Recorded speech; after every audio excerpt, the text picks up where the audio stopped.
আমি এখন আছি আরো ছোট পাড়ালে। তো লালন ভাইয়ের কাছে আসছি পেয়ারা মাখা খাওয়ার জন্য।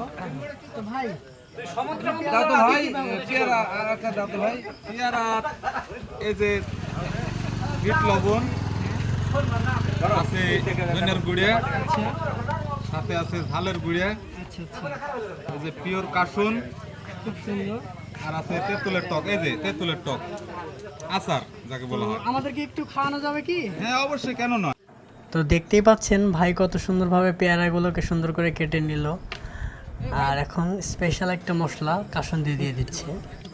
বনলো বন করলাম কি রঙে ভাঙ্গা নৌকা বাইতে আইলাম গাঙ্গে।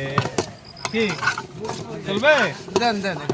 আমি ছিলাম শিশু, ছিলাম ভালো, না ছিল যৌবনের জ্বালা, সকলে থাকিতাম মায়ের সঙ্গে, আমার জীবনে আইলো জোয়ানি, গেল দেখো গাঙ্গের পানি।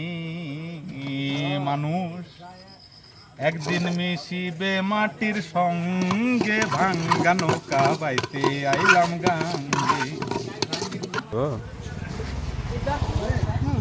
সেই সব।